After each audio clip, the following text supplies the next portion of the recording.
सौगंध मुझे इस मिट्टी की, मैं देश नहीं मिटने दूंगा। देखिए,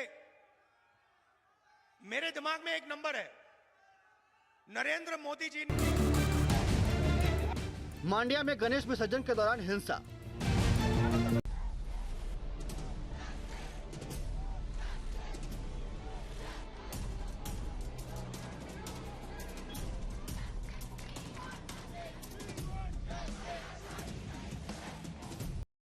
नमस्ते माया। ये क्या है? पानीपुरी। पानीपुरी। आपका नाम? राम। राम? वाह, जय श्री राम।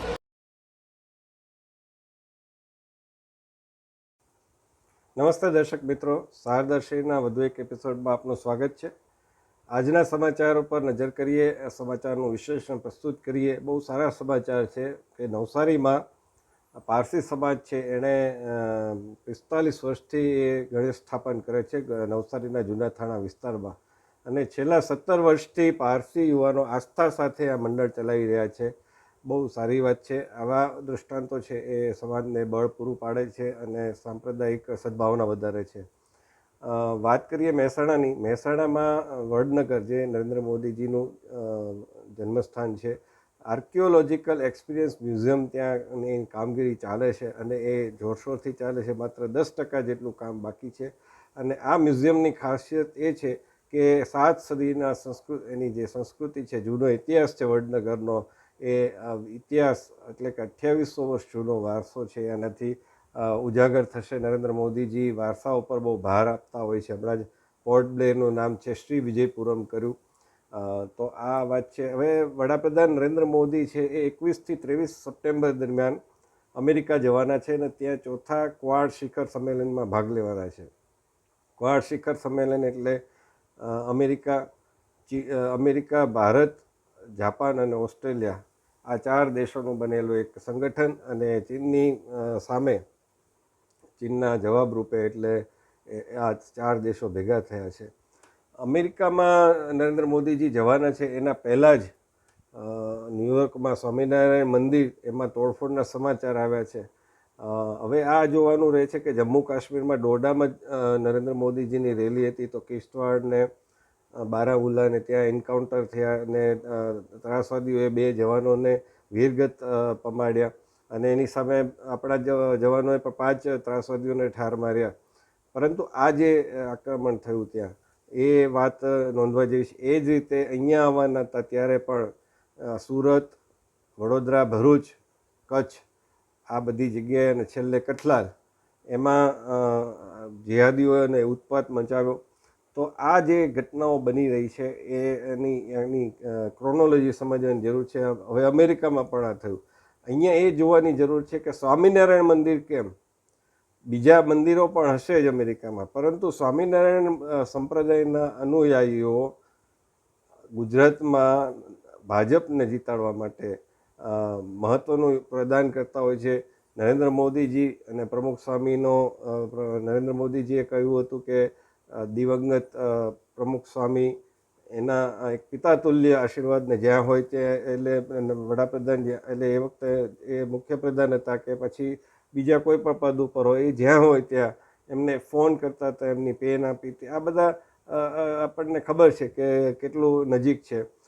તો એ પ્રકારે આ એક પ્રયત્ન છે. અને જોકે અમેરિકામાં બંને પક્ષો એટલે કે ડેમોક્રેટ અને રિપબ્લિક બંને પક્ષોના સાંસદોએ આની સામે અવાજ ઉઠાવ્યો અને દોષિતો સામે કાર્યવાહી કરવાની માગણી કરી છે. પરંતુ આમાં એક પોઈન્ટ એ પણ નોંધવા જેવો છે મિત્રો, કે અમેરિકા છે એ ભારતમાં કોઈ પણ આવી ઘટના બને છે તો પંથીય સ્વતંત્રતા એનું ઉલ્લંઘનના આક્ષેપો કરે છે, એના રિપોર્ટો જાહેર કરે છે, માનવ અધિકારના રિપોર્ટો જાહેર કરે છે. પરંતુ અમેરિકામાં આ પ્રકારની ઘટનાઓ બની રહી છે, અને આ ઘટનામાં ખાલિસ્તાની ત્રાસવાદી ગુરપતવંતસિંહ પન્નુન એનો હાથ હોવાની શંકા વ્યક્ત કરવામાં આવી રહી છે. ત્યારે અમેરિકા પોતે શું કરે છે એની સામે ડેટા સાથે વાત કરવાની ભારત સરકાર જરૂર છે. જોકે આમાં આ કેસમાં ભારત સરકારે વિરોધ નોંધાવ્યો છે, એ વાત સત્ય છે, પરંતુ હવે ડેટા સાથે વાત કરવાની જરૂર છે કે અમેરિકામાં કેટલાક ભારતીયોના મૃત્યુ થયા, કેટલીક આ પ્રકારની પંથીય સંપ્રદાય પંથીય સદભાવનાની અથવા તો પંથીય સ્વતંત્રતાની ઉલ્લંઘનની વાતો થઈ. બીજી વાત એ છે કે કેનેડામાં સામાન્યતઃ કેનેડામાં પણ ખાલિસ્તાનીઓ છે એ ચગેલા છે જસ્ટિન ટ્રુડોના કારણે અને અમેરિકાની મદદથી, અમેરિકાની સહાયથી, હૂંફથી, જે કંઈ કહો તે. તો બાંગ્લાદેશમાં પણ ભારતવંશીય સાંસદ ચંદ્ર આર્યએ બાંગ્લાદેશના હિન્દુઓના મુદ્દે ચિંતા વ્યક્ત કરી ત્યાંની સંસદમાં. હવે આ જોવા જેવું છે, કારણ કે ભારતના સંસદમાં એક પણ વિપક્ષના નેતાએ, જોકે ત્યારે સંસદ મળી હતી કે નહીં મને એક્ઝેક્ટ યાદ નથી, પરંતુ હવે મળશે ત્યારે અને સંસદ મળે ત્યારે તો જુદી વાત છે, પરંતુ એ પહેલાં મુખ્ય જે નેતાઓ છે એમાંના કેટલા નેતાઓએ બાંગ્લાદેશમાં હિન્દુઓની સુરક્ષા બાબતે ચિંતા વ્યક્ત કરી. તો કોંગ્રેસના રાહુલ ગાંધીએ નથી કરી, અખિલેશ યાદવે કરી, મમતા બેનર્જીએ કરી નથી, M.K. સ્ટાલિને નથી કરી, રાષ્ટ્રીય જનતા દળના કોઈ સાંસદે નથી કરી કે કોઈ નેતા તેજસ્વી યાદવે નથી કરી. આવા તો અનેક ઉદાહરણો, કેજરીવાલ અથવા તો આમ આદમી પક્ષના લોકોએ નથી કરી, અને કરી હોય તો એટલી પ્રમુખતાથી વાત નથી થઈ. તો એ વાત છે. અને આ જે જિહાદીપણું છે એ અથવા તો ભારતને તોડવાની વાત છે, ભારતમાં દુર્ઘટનાઓ કરાવવાની વાત છે. તો હું તમને એક ઉદાહરણ એવું આપતો રહું છું રોજ. આમ સામાન્યતઃ ગુજરાતી ન્યૂઝ ટ્રેડરો છે એને છુપાવી દે છે, એવા ઘટનાઓને સમાચાર પણ નથી લેતા, પરંતુ આપણે એક સમાચાર લેશું જેથી તમને ખબર પડે કે ભારત દેશમાં કેવા ષડયંત્રો ચાલી રહ્યા છે. આપણે ટ્રેનોની સતત વાત કરી રહ્યા છે કે ટ્રેનોને ઉથલાવવાનું, ટ્રેનોને પાટા ઉપરથી ખડી પાડીને દુર્ઘટના કરવાનું ષડયંત્ર સતત ચાલી રહ્યું છે. ચાહે અજમેરની હોય, ચાહે કાલિંદી એક્સપ્રેસ હોય, ચાહે સાબરમતી એક્સપ્રેસ હોય, ચાહે માલગાડી હોય, ચાહે વંદે ભારત ટ્રેન પર પથ્થરમારાની અનેક ઘટનાઓ હોય, જેમાં કોંગ્રેસની નેતાના ભાઈ પણ પકડાયો છે. તો હવે એક નવો કિસ્સો એવો આવ્યો કે ઉત્તર પ્રદેશના ગાજીપુર જિલ્લામાં સ્વતંત્રતા સંગ્રામ સેનાની એક્સપ્રેસ ટ્રેન રવિવારે લગભગ 2:45 વાગે ષડયંત્રનો શિકાર થતાં બચી ગઈ. એ ધન્યવાદ કહેવો પડે લોકો પાયલટ, એટલે કે ડ્રાઈવર ઉપર, જેને ઇમરજન્સી બ્રેક લગાવી દીધી. ટ્રેક ઉપર 1.5 ફૂટ મોટો લાકડાનો ટુકડો હતો. હવે એ ઇમરજન્સી બ્રેક લગાવવાના કારણે ટ્રેન અટકી ખરી, પરંતુ સાથોસાથ થોડીક લાકડાથી ટકરાઈ પણ ખરી, લાકડા સાથે ટકરાઈ પણ ખરી, જેનાથી પ્રેશર પાઇપ ફાટી ગયું અને એન્જિન છે ફેલ થઈ ગયું. તો આ પ્રકારની ઘટનાઓ છે બની રહી છે. વિદેશની વાત કરીએ, લેબેનોનથી આજે બહુ મોટા સમાચાર આવ્યા છે, અને એ છે કે ત્યાં 2700થી વધુ હિઝબુલ્લાના આતંકવાદીઓ, મીડિયાના લોકો છે સદસ્ય લખે છે, આપણે સદસ્ય નહીં કહેવાનું, એ આતંકવાદીઓ જ છે, એ ઘાયલ થયા છે. અને એમાં ઈરાનના રાજદૂત પણ છે. મેં ગઈકાલે જ વાત કરી હતી કે ઈરાનના સર્વોચ્ચ નેતા આયતુલ્લા અલી ખોમેનીએ ભારતના મુસલમાનોને ઉત્પીડન થાય છે એવું કેમ કહ્યું? કારણ કે એને ભય છે કે અમેરિકા અને ઇઝરાયલ છે એ હુમલો કરશે ઈરાન ઉપર. એ વાતને જાણે પુષ્ટિ મળતી હોય એમ આજે લેબેનોનમાં આ ઘટના બની છે, જેમાં ઇઝરાયલનો હાથ હોવાની આશંકા વ્યક્ત કરવામાં આવે છે. લેબેનોન, હિઝબુલ્લાએ બધાએ માન્યું કે આમ સુરક્ષામાં બહુ મોટી ચૂક છે. હવે અહીંયા પ્રશ્ન એ થાય છે કે પેજરમાં ધડાકા થયા છે, જેમાં 9ના મૃત્યુ થયા, અને ઈરાની રાજદૂત અને બીજા 2700થી વધુ આતંકવાદીઓ છે એ ઘાયલ થયા. તો હજુ પણ ત્રાસવાદીઓ પેજર કેમ વાપરે છે? શું મોબાઈલની જેમ પેજરની જાસૂસી નથી કરી શકાતી? આ બધી વાતોનો ઉત્તર આપણે આપણા જે સચ આપતકના ટેકનોલોજી એપિસોડ છે એમાં વિરલભાઈ રાઠોડ પાસેથી મેળવવાનો પ્રયત્ન કરશું. હવે વાત કરીએ પશ્ચિમ બંગાળની. પશ્ચિમ બંગાળમાં આખરે મમતા બેનર્જીને લોકશક્તિ આગળ ઝૂકવું પડ્યું છે, અને જુનિયર ડૉક્ટરોની જે માગણી હતી એમાં આપણે વાત કરી હતી, 5 માગણી હતી, એમાંની એક માગણી છે સંતોષાઈ છે. પોલીસ કમિશનર મમતા બેનર્જીના જે માનીતા હતા વિનીત ગોયલ, એને હટાવવા પડ્યા છે. એની જગ્યાએ મનોજ કુમાર વર્માની નિમણૂક કરી છે. સ્વાસ્થ્ય વિભાગમાં પણ 4 નિયુક્તિ કરવામાં આવી છે.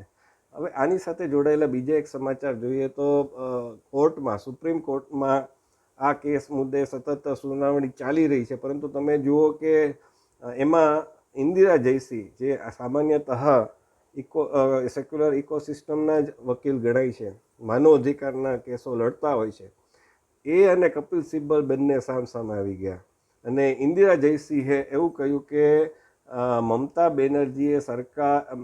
બેનર્જીની સરકારને આંદોલનકારીઓની વાત માનવી જોઈએ. અને એમણે કપિલ સિબ્બલ ઉપર જે મમતા બેનર્જીના સરકારના વકીલ છે તો એના ઉપર આક્ષેપ કર્યો કે એ આ જે આંદોલનકારી ડૉક્ટરો છે એને દુષ્ટ ચિતરી રહ્યા છે. અને આપણે અગાઉ પણ વાત કરી ગયા હતા કે કપિલ સિબ્બલે 23 દર્દીઓના મૃત્યુ માટે જુનિયર ડૉક્ટરોની હડતાળને કારણભૂત બનાવી અને સુપ્રીમ કોર્ટમાંથી એવો આદેશ મેળવ્યો હતો કે જુનિયર ડૉક્ટરો જો પાછા નહીં ફરે તો મમતા બેનર્જીની સરકાર અને એની ઉપર પગલાં લેશે. મમતા બેનર્જીએ એની પહેલાં એવું કહી દીધું હતું કે મેં પોલીસને રોકી રાખી છે, જાણે કે પોલીસ એનાથી સ્વતંત્ર હોય અને પોલીસ જે કંટ્રોલ બહાર હોય એ પ્રકારના શબ્દો. તમે શબ્દોનું ચયન જુઓ તો એ છે એ પ્રકારનું કપિલ સિબ્બલે પ્રયત્ન કર્યો હતો, અટ્ટહાસ્ય પણ કર્યું હતું, એ વાત બહુ સ્વાભાવિક છે. પરંતુ અહીંયા ક્યાંક એવું તો નથી ને કે ઇન્દિરા જયસિંહ અને કપિલ સિબ્બલ જે આમ તો બે એક જ વિચારધારાના માણસો છે, તો ઇન્દિરા જયસિંહ પાસે જુનિયર ડૉક્ટરોનો કેસ ક્યાંથી આવ્યો અને આવ્યો તો કદાચ આ કેસમાં ફીંડલું નહીં હોય. ઘણા કેસમાં એવું બનતું હોય છે કે સામસામે પક્ષના વકીલો સંપી જતા હોય છે અને અંતે આખો જે ફરિયાદી હોય છે એનો કેસ ચાડા પાટે ચાલ્યો જતો હોય છે. અહીંયા એક વસ્તુ એ પણ નોંધવા જેવી છે મિત્રો કે આ કેસમાં એ રીતે શું જરૂર છે કે 210થી વધુ વકીલો કેસ લડી રહ્યા છે. આટલા બધા કેસ હશે, હું ના નથી પડતો, પણ 210થી વધુ વકીલો 9 સપ્ટેમ્બરે છેલ્લે જ્યારે એની સુનાવણી થઈ ત્યારે 210 વકીલો હાજર હતા. અને એમાં કોણ કોણ છે? બધા હાઈ પ્રોફાઇલ, બધા 10 લાખ 15 લાખ એવી ફી લેતા એવા વકીલો છે, જેમાં કપિલ સિબ્બલ તો આપણે જોઈ ગયા, ઇન્દિરા જયસિંહનું પણ જોયું, સોલિસિટર જનરલ તુષાર મહેતા છે, એ સિવાય ભાજપના નેત્રી બાંસુરી સ્વરાજ છે જે સુષ્મા સ્વરાજના દીકરી, વિકાસ રંજન ભટ્ટાચાર્ય, કરુણાનંદી, આવા મોટા મોટા વકીલો છે એ કેસ લડી રહ્યા છે. કોણ કોના તરફથી એ બહુ સ્પષ્ટ નથી, પરંતુ એક મેં જે કહ્યું એ સ્પષ્ટ છે કે કપિલ સિબ્બલ મમતા બેનર્જી તરફથી લડે છે, સરકાર તરફથી, અને ઇન્દિરા જયસિંહ જુનિયર વકીલો તરફથી લડે છે. તો આ પ્રશ્ન છે. હવે કોર્ટની વાત નીકળી છે તો આપણે એ પણ જોઈ જોઈએ કે આજે સર્વોચ્ચ ન્યાયાલયે ફરીથી સાબિત કર્યું કે ભાજપ સરકારના કોઈ પણ નિર્ણય હશે તો એ નિર્ણયને એ કઈ રીતે ફગાવી દે છે. તો જે ભાજપ સરકારો બુલડોઝરની કાર્યવાહી કરે છે એની વિરુદ્ધ સુપ્રીમ કોર્ટે કહ્યું કે 1 ઓક્ટોબર સુધી કોર્ટની પરવાનગી લીધા વગર કોઈ બુલડોઝરની કાર્યવાહી નહીં કરવામાં આવે. હવે આવો આદેશ સુપ્રીમ કોર્ટ કેવી રીતે આપી શકે? હા, કોઈ એમ કે ભાઈ મારું જે નિર્માણ છે અથવા તો મારું બાંધકામ છે એ અવૈધ નહોતું અને ખોટી રીતે સરકારે તોડી પાડ્યું, તો એની વિરુદ્ધ કોર્ટમાં જાય તો કોર્ટ એમ કે તમે ખોટું કર્યું ને એને બદલ જે કંઈ દંડ કરવાનો એ કરે. પરંતુ તમે પહેલેથી ના પાડી દો તો મેં અગાઉ પણ કહ્યું હતું કે ગુજરાત સરકારના જાવેદ અલીના કેસમાં પણ સુપ્રીમ કોર્ટે વાંધો ઉઠાવ્યો હતો. તો આ કોને બચાવવાની વાત છે? એ ઓડિશામાં 6 વર્ષની બાળકી ઉપર બળાત્કાર કરનાર મુસલમાન, એને ફાંસીની સજામાંથી આજીવન કેદની સજા આપી દેવામાં આવે કારણ કે 5 વાર નમાજ પઢે છે. રાશિદ એન્જિનિયરને જમ્મુ કાશ્મીરની ચૂંટણી પહેલાં જામીન આપી દેવામાં આવે છે. ત્રાસવાદી છે, ત્રાસવાદના કેસમાં જેલમાં હતો. અમૃતપાલ સિંહ, એને જેલમાં, ખાલિસ્તાની સમર્થક છે, એને જેલમાંથી ચૂંટણી લડવાની મંજૂરી આપવામાં આવે છે, એની સામે કોઈ કંઈ પ્રશ્નો નથી. અને સુપ્રીમ કોર્ટ પોતે એવું કહે છે કે બેલ ઇઝ જરૂર, જેલ ઇઝ ધ એક્સેપ્શન. તો આ જ વસ્તુ આશારામ માટે લાગુ નથી પડતી. આ જ વસ્તુ ગુજરાતમાં બિલ્કિસ બાનોના અને એમાં પીએ સૈયદ જે પીઆઈ હતા એમણે કહ્યું હતું, મુસલમાન પોલીસ અધિકારી, એમણે કહ્યું હતું કે બિલ્કિસ બાનો પર બળાત્કાર થયો જ નથી. તો એની વાત સત્ય ન માની, કારણ કે એ વખતે યુપીએની સરકાર હતી ને સીબીઆઈએ ખોટા આરોપો લગાવ્યા. તો એમાં 11 વર્ષ સુધી સજા ભોગવી ચૂકેલા અને સારી વર્તણૂક હોય તો સુપ્રીમ કોર્ટના જ નિયમ મુજબ ગુજરાત સરકારે છોડ્યા હતા. તો એ બધાને ફરીથી સુપ્રીમ કોર્ટે જેલમાં મૂક્યા. તો ત્યાં જામીન કે બીજા કોઈ પણ પ્રકારના નિયમો લાગુ નથી પડતા અને અહીંયા લાગુ પડે છે.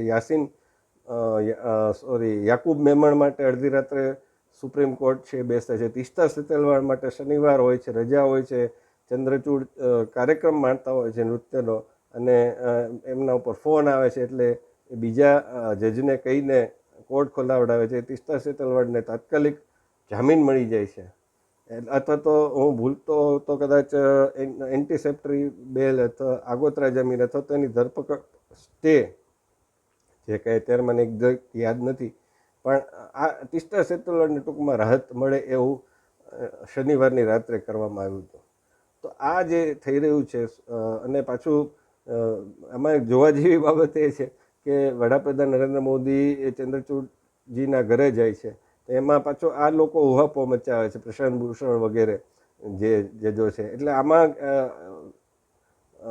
ઉહાપો મચાવવાનું કારણ એ કે ભાઈ હવે ચંદ્રચૂડ છે એ ચંદ્રચૂડ પણ એમ કહી શકે કે જો મારી સામે એટલો વિરોધ છે તો જે ચુકાદા છે એ મારે તટસ્થ રીતે આપવા જ પડે, અને આપણે તટસ્થનો અર્થ સમજીએ છીએ.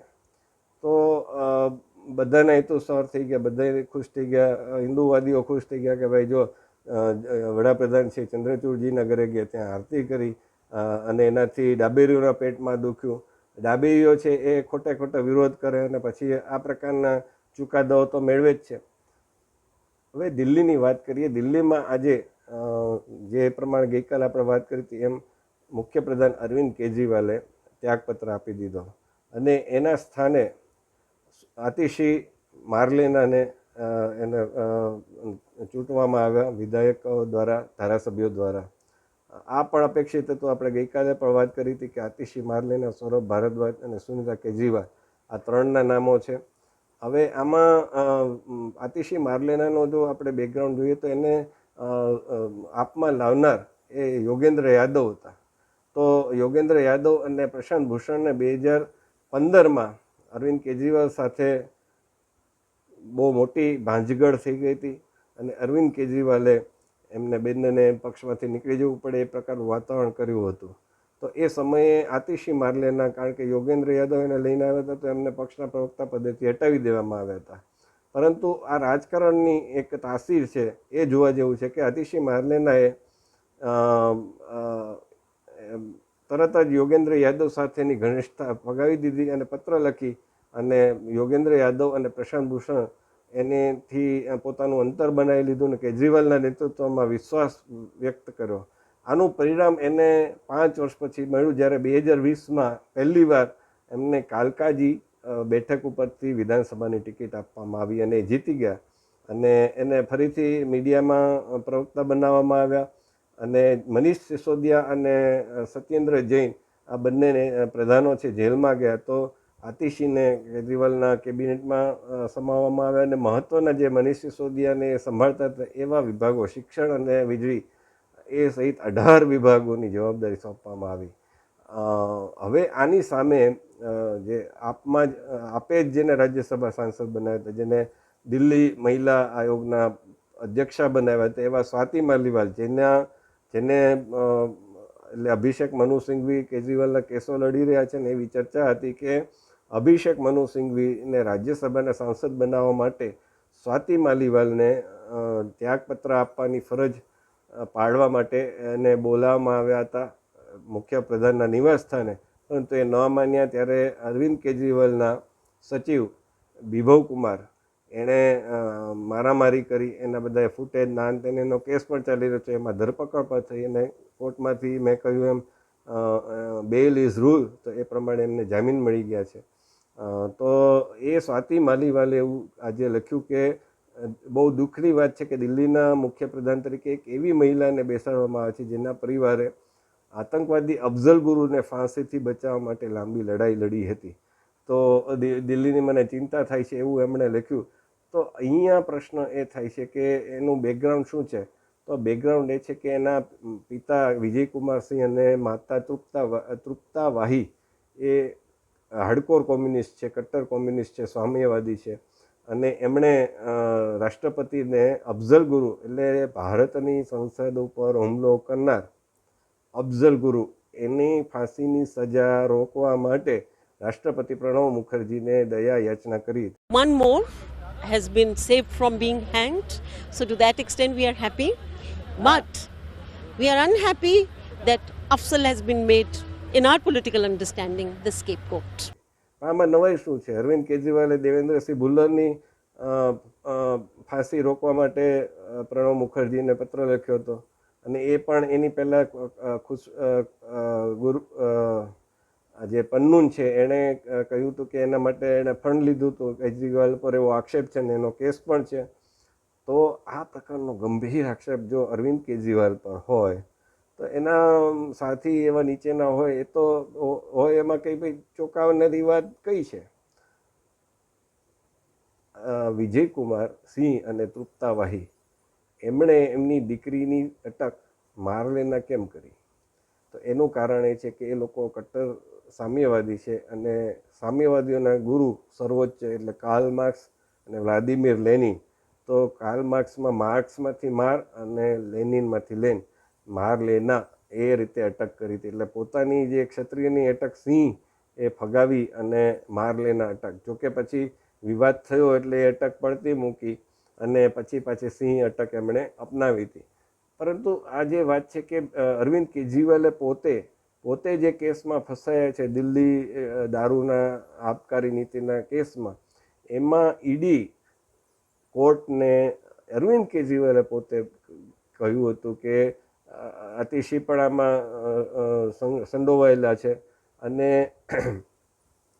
એ આતિશી છે એ સમયે ગોવામાં ઇન્ચાર્જ હતા. તો આ બધો કેસ છે ગોવાની ચૂંટણી સાથે પણ સંકળાયેલો છે. તો હવે જેનું નામ છે અરવિંદ કેજરીવાલ પોતે આપતા હોય એવું ઈડી કહેતી હોય અથવા તો મીડિયાના અહેવાલ એવું કહે છે. હવે જે સત્ય હશે તે બહાર આવશે. પરંતુ આમાં તો એને કેવી રીતે મુખ્ય પ્રધાન બનાવી શકાય? તો હવે પ્રશ્ન એ થાય કે અરવિંદ કેજરીવાલે એના પત્ની નહીં પરંતુ આતિશી માર્લેનાને કેમ મુખ્ય પ્રધાન બનાવ્યા? આની પાછળ ગણતરી એવી છે કે હવે ચૂંટણી આવશે, ફેબ્રુઆરીમાં ચૂંટણી આવશે, પણ અરવિંદ કેજરીવાલ એવું ઈચ્છે છે કે નવેમ્બરમાં આપી દેવામાં આવે. હવે એ થશે કે નહીં એની કાયદાકીય જોગવાઈ પ્રમાણે અને ભાજપના એનું પણ કંઈ વાંધો વચકો હશે તો ચૂંટણી પંચ છે એ પ્રમાણે નિર્ણય કરશે. પરંતુ અરવિંદ કેજરીવાલ જો પદ ઉપર રહે અથવા તો એમના પત્ની રહે તો એના જે આક્ષેપો છે, એના જે આરોપો છે એ ભાજપ છે એને ઉઠાવવાનો. પરંતુ હવે એક આતિશી માર્લેના બનાવી દીધા એટલે એક મહિલા, બીજું કે એટલે સ્વાતિ માલીવાલની સામે પણ મહિલા આતિશી માર્લેના, બીજું હરિયાણાની ચૂંટણી છે તો એમાં મહિલાઓ છે એને સાધવાનો પ્રયત્ન થશે, અને ત્રીજું કે દિલ્હીની ચૂંટણીમાં લોકોને હિન્દુ મુસલમાનના પ્રશ્નો છે એ મેટર નથી કરતા. એટલે ભાજપ છે અફઝલ ગુરુનો પ્રશ્ન ઉઠાવે તો એ પ્રમાણે તો શરૂઆતમાં 2015ની ચૂંટણીમાં, એટલે શરૂઆત એટલા માટે કે મોદી સરકારની શરૂઆત, તો એ વખતે મોદીજીનો જાદુ એટલો બધો હતો, લહેર હતી, હરિયાણામાં પણ જીત્યા, મહારાષ્ટ્રમાં પણ જીત્યા. તો એ સમયે મને લાગે છે કે નિરંજના જ્યોતિ એમણે રામ અને હરામ આ પ્રકારના શબ્દો વાપર્યા હતા અને એમ છતાંય તે દિલ્હીમાં ભાજપ જીતી શક્યો નહોતો. જો કે એમાં ભાજપની જૂથબંધી, ભાજપમાં કોઈ સબળ નેતા નહીં હોવા, છેલ્લી ઘડીએ કિરણ બેદીને મેદાનમાં ઉતાર્યા, એ પછી પણ એવા કોઈ બિધુડીના આવા પ્રકારના જે બધા છે નેતાઓ, એ કોઈ એવા મજબૂત નેતા નથી, લોકપ્રિય નેતા નથી. હવે એવું કહેવાય છે કે ત્યાં સ્મૃતિ ઈરાનીજીને મેદાનમાં ઉતાર્યા છે, ત્યાં સભ્ય પદનું અભિયાન ચલાવી રહ્યા છે. તો એમને જો સોંપવામાં આવશે અને એમને છૂટો દોર આપવામાં આવશે તો કદાચ ફેર પડી શકે છે. અથવા બાંસુરી સ્વરાજ પણ યોગ્ય વ્યક્તિ કહેવાય અને યુવાન છે તો એ પણ શક્યતા છે. આજે એક સમાચાર એવા આવ્યા અને એ સમાચાર છે પછી કેટલીક ન્યૂઝ વેબસાઇટ ઉપરથી ઉતારી લેવામાં આવ્યા. એ સમાચાર એવા હતા કે પંજાબના મુખ્યપ્રધાન ભગવંતસિંહ માનની તબિયત બગડી છે, વિમાનમાંથી ઉતરી રહ્યા હતા ત્યારે એનું સંતુલન બગડ્યું અને એમને ડ્રીપ લગાવવી પડી. હવે એ જે ઘટનાનું વિવરણ છે બીજી કેટલીક વેબસાઇટ જેમાં સમાચાર નથી ઉતારી લેવામાં આવ્યા તો એ છે કે ચંદીગઢ એરપોર્ટ પર વિમાનમાંથી ઉતરતી વખતે એમની તબિયત બગડી હતી અને એ થોડીક સેકન્ડ છે નીચે બેસી રહ્યા હતા અને પછી પાછા ઊભા થઈ ગયા હતા અને સિક્યોરિટી સ્ટાફે એમને પકડીને બાજુની ગાડીમાં બેસાડી દીધા. તો આ પ્રકારના સમાચાર તો અગાઉ વિદેશમાં પણ આવ્યા હતા અને આમાં બહુ એ તો વડાપ્રધાન મોદીજી પણ કહી ચૂક્યા છે ભગવંત માનની જે ટેવ છે એ મુજબ. તો એ કંઈ ચોંકાવનારો નથી, પણ જોવાની વાત એ છે, હું ઘણીવાર કહું છું ન્યૂઝ ટ્રેડર, આ સમાચાર છે ઉતારી લેવામાં આવ્યા, ડિલીટ કરી દેવામાં આવે. એટલે તમે એ પેજ ખોલો તો એ પેજ પછી એમાં કહે છે કે સોરી ટુ સે અમારી પાસે નથી સમાચાર, એ કંઈ પણ પ્રકારનું એ એરર બતાવી દે. તો આ જે સમાચાર છે આ પ્રકારનું થઈ રહ્યું છે. આ પછી નાનો પક્ષ છે પરંતુ એની ઇકોસિસ્ટમ કેવી ગોઠવાઈ ગઈ છે એ આપકો રખ્યા આગે આવું જે કહેવાતું હોય છે ABCD ચેનલો, એ તમે સમજી જાઓ. તો એ ચેનલો અને એની વેબસાઇટ તો એ સમજવા જેવું છે. હવે મહારાષ્ટ્રમાં જે મહાયુતિ સરકાર છે એમાં એકનાથ શિંદેને સરકાર છે એને ચિંતામાં પડવાનું કારણ છે અને એ છે કે ફરીથી ચૂંટણી આવી રહી છે ત્યારે જ મનોજ જરાંગે જે ત્યાં અનામતનું આંદોલન કરી રહ્યા છે, મરાઠા નેતા છે અને મરાઠા સમુદાયને અન્ય પછાત વર્ગ OBCમાં સમાવવા માટે આંદોલન છાશવારે કરે છે. તો એણે ફરીથી એકવાર પોતાનો અનિશ્ચિતકાલીન ઉપવાસ શરૂ કર્યો છે અને એનો 6થો ઉપવાસ છે. પ્રશ્ન એ થાય છે કે આ પોતાની માગણી માટે આંદોલન કરવું ખોટું નથી, પરંતુ એવું કેમ થાય છે કે ચૂંટણી આવે ત્યારે જ આંદોલન? અને માની લઈએ કે ચાલો ચૂંટણી સમયે કરવામાં આવે તો સરકાર ઝૂકી જતી હોય છે, પરંતુ ભાજપની સરકાર આવે છે ત્યારે જ કેમ? શરદ પવાર, ઉદ્ધવ ઠાકરે અને કોંગ્રેસ ત્રણેયની મહાવિકાસ આઘાડી સરકાર હતી ત્યારે આ ભાઈ ક્યાં ગયા હતા? મને યાદ નથી કે ત્યારે એમણે આ પ્રકારનું આંદોલન કર્યું હોય. તો આ બહુ સમજવા જેવું છે. રાકેશ ટિકેત છે ચૂંટણી આવે ત્યારે જ મેદાનમાં આવી જાય છે. ભારતીય કિસાન યુનિયન, સંયુક્ત કિસાન મોરચો કે ભારતીય કિસાન યુનિયન, આ છે એ ખેડૂત આંદોલન ચૂંટણી આવે છે ત્યારે જ મેદાનમાં આવી જાય છે. તો આ બહુ સમજવા જેવી વાત છે મિત્રો. મહારાષ્ટ્રની આપણે વાત કરી તો મહારાષ્ટ્રમાં બહુ સારા સમાચાર આજે આવ્યા અને બહુ આપણે ઘણીવાર જિહાદી માનસિકતાની જ્યારે વાત કરતા હોય ત્યારે સામે સારી માનસિકતાના લોકો હોય મુસલમાન તો એની પણ વાત કરવી જોઈએ. સાંગલી જિલ્લામાં સાંપ્રદાયિક સૌહાર્દની એક બહુ સારું ઉદાહરણ જોવા મળ્યું. ત્યાં ગોટા ખિંડી નામનું ગામ છે, ત્યાંની મસ્જિદ છેલ્લા 44 વર્ષથી ગણેશ ઉત્સવ ઉજવે છે. એ દરમિયાન ગણેશ ભગવાન ગણેશની મૂર્તિ સ્થાપિત કરે છે અને ગણેશ મંડળ, ન્યૂ ગણેશ મંડળ નામનું એમનું સંગઠન છે, એ મસ્જિદની અંદર ઉત્સવ ઉજવે છે. આ પ્રકારના ઉદાહરણ જો દેશભરમાં આવે તો કોઈને કંઈ પ્રશ્ન હોઈ શકે નહીં, પરંતુ જ્યારે મસ્જિદની અંદરથી અથવા મસ્જિદની ઉપરથી શોભાયાત્રા ઉપર પથ્થરમારો થાય ત્યારે પણ આ વ્યક્તિ છે એને સામે અવાજ ઉઠાવે છે અને એ ઉઠાવવો જોઈએ. પરંતુ આ પ્રકારના સમાચાર આવે છે ત્યારે આ જ વ્યક્તિ છે એ સમાચાર કહે છે. તો બંને છે વાત એ કરવી જોઈએ. જ્યારે મસ્જિદની અંદરથી આવા પ્રકારના બનાવો આવતા હોય, મસ્જિદ પાસેથી આવા બનાવો થતા હોય, મદ્રસા પાસેથી થતા હોય તો એનો પણ મક્કમપણે એમાં કોઈ શબ્દ ન ચોરવા જોઈએ. કેટલાક લોકો છે સમાચારમાં અપરાધી તરીકે મુસલમાન હોય ત્યારે એને નામ કાઢી નાખતા હોય છે. તો એ પ્રકારનું જે લોકો કરતા હોય છે એ ન્યૂઝ ટ્રેડર્સ છે, જે જ્યારે હિન્દુઓના નામ આવે છે, જ્યારે સાધુ સંતોના નામ આવે છે, કથિત ઘણીવાર તો એવા તાંત્રિક મુસલમાન હોય છે તો પણ એમાં તાંત્રિક લખી નાખે છે, બાબા લખી નાખે છે, અંદર સાધુની છબી એટલે તસવીર, ચિત્ર છાપી દે છે. આ બધા ન્યૂઝ ટ્રેડરોથી સાવધાન થવાની આવશ્યકતા છે. હવે ફરીથી વાત કરીએ ન્યૂ ગણેશ મંડળ, તો એના અધ્યક્ષ છે ઇલાહી પઠાણ. એમણે કહ્યું કે આ હિન્દુ મુસલમાન છે, દર વર્ષની જેમ આ વર્ષે પણ ગણેશ ઉત્સવ બહુ ઉત્સાહ અને ભક્તિ સાથે મનાવ્યો. અને મંડળના જે પૂર્વ અધ્યક્ષ છે જે હિન્દુ છે, અશોક પાટીલ, એમણે એક મરાઠી સમાચાર ચેનલને કહ્યું કે આ પરંપરા 1961માં શરૂ થઈ હતી, કારણ કે એ વખતે ખૂબ જ વરસાદ પડ્યો તો એ વખતે સ્થાનિક મુસલમાનોએ પોતાના હિન્દુ પડોશીઓની કહ્યું કે મસ્જિદની અંદર તમે ભગવાન ગણેશની મૂર્તિ રાખવા માટે તમે આવો અને આપણે સાથે મળીને ઉત્સવ ઉજવીએ. આવા જો ઉદાહરણો આવે, કારણ કે એવા તો ઘણા ઉદાહરણ આવે છે કે જેમાં મંદિરની અંદર ઇફતાર પાર્ટી થઈ હોય, મંદિરની અંદર નમાઝ પઢાઈ હોય. આ પ્રકારના ઉદાહરણ તો ઘણા બધા આવ્યા, પરંતુ આ મને લાગે છે કે આ પહેલું ઉદાહરણ મારા ધ્યાનમાં આવ્યું છે. અને આવા જો ઉદાહરણ વધુને વધુ હશે તો હું એને જરૂર મારા આ સારદર્શી કાર્યક્રમમાં સ્થાન આપીશ.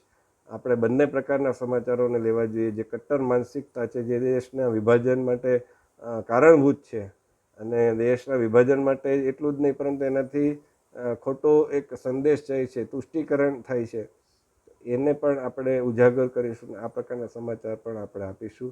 તો આજના એપિસોડમાં આટલું જ.